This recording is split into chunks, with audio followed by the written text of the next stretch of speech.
ታጣቂዎቹ ወደ ኢትዮጵያ ድንበር ጥሰው ገብተው ባለስልጣኑ ላይ የግድያ ሙከራ ስለማድረጋቸው ተሰምቷል። አነጋጋሪ ዜና ነው፣ ታደምጡታላችሁ። ከወደ ኢራን በኩል ለኢትዮጵያ መልካም የሚባል ዜና ተሰምቷል። ፋርሳዊቷ ሀገር ኢራን ከ4 ኪሎ በኩል የቀረበላትን ጥያቄ በአዎንታ ተቀብለዋለች። ሆኖም በመሃል ትራምፕ እንቅፋት መፍጠራቸው ተሰምቷል። ይህም በለቱ የሚዳሰስ ጉዳይ ነው። 1 ዓመት ለሚሻገር ጊዜ ጸንቶ የቆየው የጉዞ እገዳ በጠቅላይ ሚኒስትሩ አብይ ውሳኔ እንዲነሳ ሆኗል። አቡነ ጴጥሮስ ወደ 4 ኪሎም ተጠርተዋል። ይህን የተመለከተውን ነገርም ታደምጣላችሁ። በኢትዮጵያ የሚገኙ እውቅ ከበርቴዎች፣ ባለሀብቶች በመንግስት ኢላማ ውስጥ ገብተዋል። ፍሬህይወት ታምሩ አምርረዋል እየተባለ ነው። በምን ጉዳይ አብራችሁኝ የቆያችሁ እንደሆነ ይህም ይደመጣል። ወደ ዝርዝር ጉዳዮቹ ነው የማሻግራችሁ። 1 ዓመት ለሚሻገር ጊዜ ጸንቶ የቆየው የጉዞ እገዳ በጠቅላይ ሚኒስትር አብይ ውሳኔ እንዲነሳ ስለመደረጉ ሰማን። አቡነ ጴጥሮስ ወደ 4 ኪሎ ተጠርተዋል። በመጨረሻ ጠቅላይ ሚኒስትሩ ወደ ሀገር ቤት እንዲገቡ ፈቅደዋል ተባለ። አቡነ ጴጥሮስን ከ4 ኪሎ ጋር ያላተማቸውና ወደ ሀገር ቤት እንዳይገቡ እስከ መታገድ ያደረሳቸው ጉዳይ በተለያዩ ጊዜያት የሚያስተላልፏቸው ሃይማኖታዊ መልእክቶች እንደሆኑ የሚታወቅ ነው። በተለይም ከእግዱ ጥቂት ሳምንታት በፊት ማለትም ባለፈው ዓመት የኢየሱስ ክርስቶስ የልደት በዓል ላይ በላሊበላ አሁን ያለውን ቋንቋ ተኮር ፖለቲካዊ ስርዓት መነሻ አድርገው ብፁዕነታቸው ያስተላለፉት መልእክት ጥርስ እንዲነከስባቸው አድርገው ነበር። አቡነ ጴጥሮስ በላሊበላ በገና በዓል አከባበር ላይ ተገኝተው ባስተላለፉት አባታዊ መልእክት 99% አማኝ በሆነበት ሀገር ሰላም ከሌለ እምነቱን አንኖረውም ወይም እምነት የሚባለው ነገር አልገባንም ማለት ነው ብለው ነበር። ጄኔቫ ሄጄ ነበር። ብዙ ቋንቋ ይናገራሉ፣ ግን በቋንቋ አይጣሉም። ቋንቋ ለሰው ተሰጠ እንጂ ሰው ለቋንቋ አልተሰጠም ሲሉ ነበር በጊዜው መልእክት ያስተላለፉት። ከዛ ቀደም ብሎም ቢሆን የኢትዮጵያ የብሔር ፌዴራሊዝምን በማንሳት ትችት ሲያሰሙ ቆይቷል። በዚህና በሌሎች ምክንያቶች አቡነ ጴጥሮስ የአሜሪካ ዜግነት ያላቸው አባት በመሆናቸው በቅዱስ ሲኖዶሱ የተሰጣቸው የዋና ጸሐፊነት ስልጣን እንዲነሳ የሚጠይቁ ዘመቻዎችም ሲካሄዱባቸው ቆይተዋል። ኋላ አቡነ ጴጥሮስ የቅዱስ ሲኖዶስ ዋና ጸሐፊና የኒውዮርክና አካባቢው ሀገረ ስብከት ሊቀ ጳጳስ ከላሊበላ ጉዞ መልስ ወደ ውጭ አቅንተው በአሜሪካ የነበራቸውን ሐዋርያዊ አገልግሎት ጨርሰው ቦሌ ዓለም አቀፍ አየር ማረፊያ ሲደርሱ እንዳይገቡ ተከልክለዋል። አቡነ ጴጥሮስ ወደ አሜሪካ ባቀኑበት ወቅት ወደ ሀገር ቤት እንዳይመለሱ ከፍተኛ ጫና ሲደርስባቸው የቆየ ሲሆን በአሜሪካ ኮብልለዋል የሚሉ ሐሰተኛ መረጃዎችም በጊዜው ሲሰራጭባቸው እንደነበረ ታይቷል።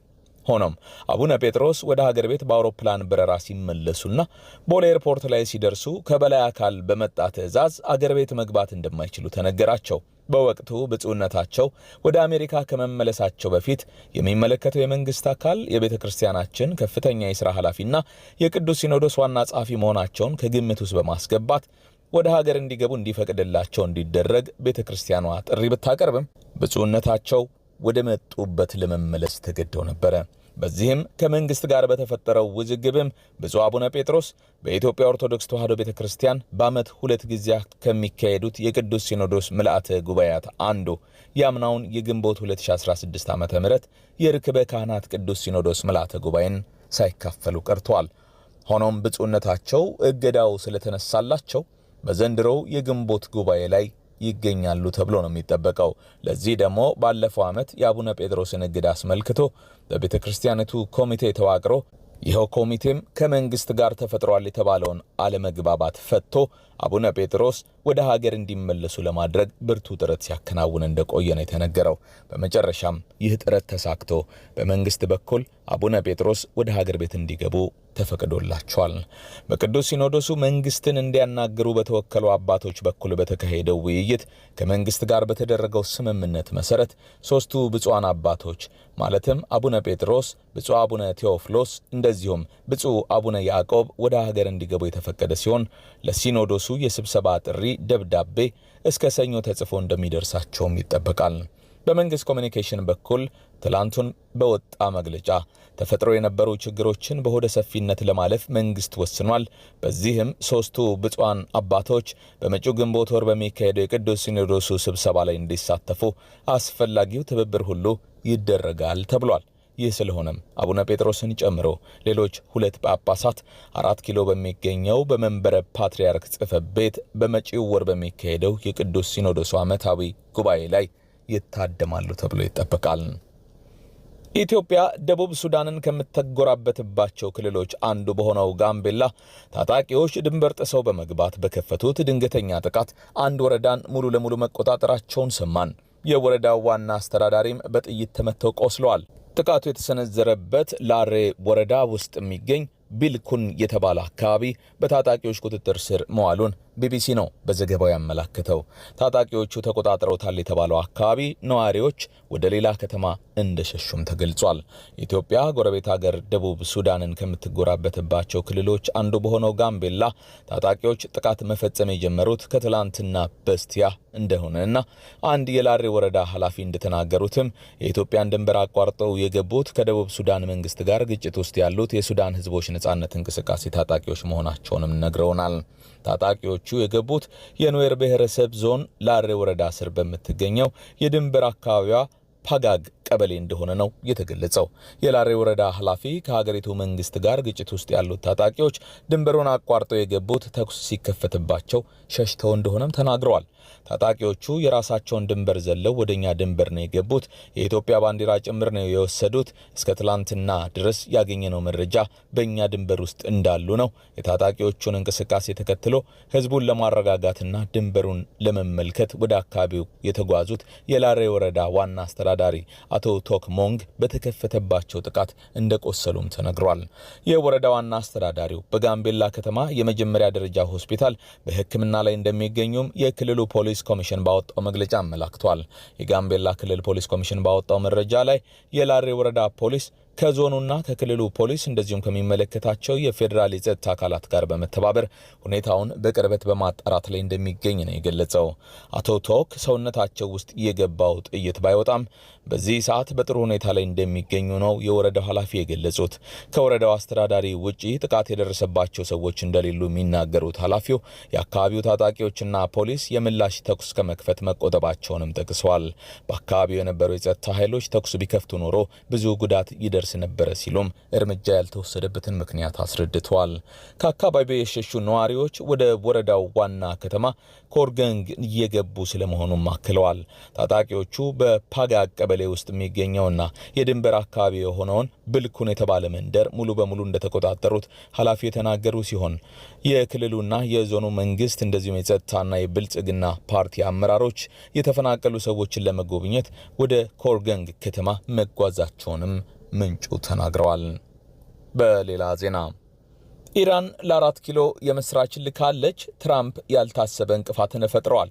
ከወደ ኢራን በኩል ለኢትዮጵያ መልካም የሚባል ዜና ተሰምቷል። ፋርሳዊቷ ሀገር ኢራን ከ4 ኪሎ በኩል የቀረበላትን ጥያቄ በአዎንታ ተቀብለዋለች። ኢትዮጵያ ለኢራን አንድ ወሳኝ ጥያቄ ነው ያቀረበችው። የዘገባው ምንጭ የሆነው ኢስላሚክ ሪፐብሊክ ኒውስ ኤጀንሲ እንዳመለከተው ከሆነ ኢትዮጵያ ለኢራን ያቀረበችው ጥያቄ በማዳበሪያው ዘርፍ ላሰበችው የኢንዱስትሪ ግንባታ ድጋፍን ነው። እንደ ዘገባው ከሆነ በኢራን የፔትሮ ኬሚካል ጉዳዮች ምክትል ሚኒስትር ሐሰን አባዘዴ ከኢትዮጵያ የኢንዱስትሪ ዘርፍ ሚኒስትር ዴታ ሐሰን መሐመድ ማሌን ጋር ቁጭ ብለው መክረዋል። በዚህም በኢትዮጵያ በኩል ኢራን በኢትዮጵያ የዩሪያ ማምረቻ ፋብሪካ ግንባታ ላይ እንድትሳተፍ ጥያቄ የቀረበላት መሆኑን የታወቀው ሚኒስትሩ በኢትዮጵያ በኩል ለቀረበው ጥያቄ በሰጡት ምላሽ ኢትዮጵያ ለዚህ ፕሮጀክት የሚያስፈልጋትን የጋዝ ውህድ ግብዓት ማቅረብ ከቻለች ለአሞኒያ እንደዚሁም ዩሪያ ምርት የተቀናጀ ኮምፕሌክስን ስራ በተመለከተ ኢራን ስራውን ማከናወን ትችላለች ብለዋል። ሚኒስትሩ በዚሁ ምላሻቸው አክለውም ይህ ካልሆነ ግን ለዩሪያ ማምረቻ ፕሮጀክት የሚፈለገውን የአሞኒያ ግብዓት ከኢራን ማስመጣት ይቻላል ማለታቸው ነው የታወቀው። ኢትዮጵያ በአመት ለማዳበሪያ ግዢ የምታወጣው በቢሊዮን ዶላር የሚገመት ገንዘብን ለማስቀረትና ምርቱንም በሀገር ውስጥ የማምረት ጽኑ ፍላጎት እንዳለ በመንግስት በኩል ተደጋግሞ ሲገለጽ የቆየ ሲሆን በቀድሞው ገዢ ፓርቲ ኢህአዴግ ዘመንም ጥረቶች ተደርገው ነበር።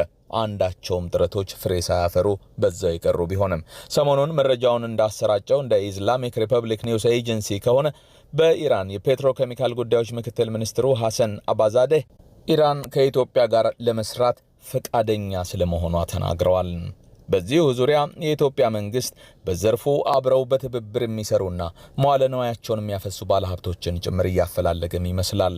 ከዚህ ቀደም ሞሮኮ በኢትዮጵያ ማዳበሪያን አመርታለሁ ብላ ፊርማዋን እስከ ማኖርም ደርሳ እንደነበረ የጠቀሰው ዘገባው በመጨረሻ ግን ነገሩ ሁሉ የውሃ ሽታ ሆኖ ስለመቅረቱ ማትቷል። በዚህ መሃል ከሰሞኑ ኢትዮጵያ በዘርፉ ከኢራን ጋር ለመስራት ሐሳብ ያነሳች መሆኑን የዘገበው ኢስላሚክ ሪፐብሊክ ኒውስ ኤጀንሲ ትራምፕ ደግሞ ወየውላቸው የሚል ማስጠንቀቂያን ስለመስጠታቸውም ተናግረዋል። ትራምፕ ትሩዝ በተሰኘው ማህበራዊ ገጻቸው የኢራንን ነዳጅ፣ ዘይት፣ ጋዝና የፔትሮኬሚካል ምርቶችን የሚገዛ ሀገርም ሆነ የትኛውም አካል ከኢራን በተጨማሪ የማዕቀብ ሰለባ እንደሚሆን ማወቅ አለበት ሲሉ አስጠንቅቀዋል። እንደ ኢስላሚክ ሪፐብሊክ ኒውስ ኤጀንሲ ዘገባ ከሆነ ኢትዮጵያ ከኢራን ጋር በትብብር የመስራት ፍላጎትን አሳይታ የነበረው ለማዳበሪያ ግብዓትነት በሚውለው ፔትሮኬሚካል ዙሪያ ነበረ። ፔትሮኬሚካልስ ናይትሮጅን ቤዝድ ፈርቲላይዘርስ የሚባሉትን እንደ አሞኒያና ዩሪያ የአፈር ማዳበሪያዎችን ለማምረት የሚያገለግል የተፈጥሮ ጋዝ ውጤት ነው። አሁን ግን ትራምፕ ራሱን ፔትሮኬሚካልስን ጨምሮ ነዳጅንና የተፈጥሮ ጋዝን ከኢራን ለመግዛት ሙከራ ያደረገ አካልና ሀገር ከማዕቀብ አርጩሜ አያመልጥም ሲሉ አስጠንቅቀዋል።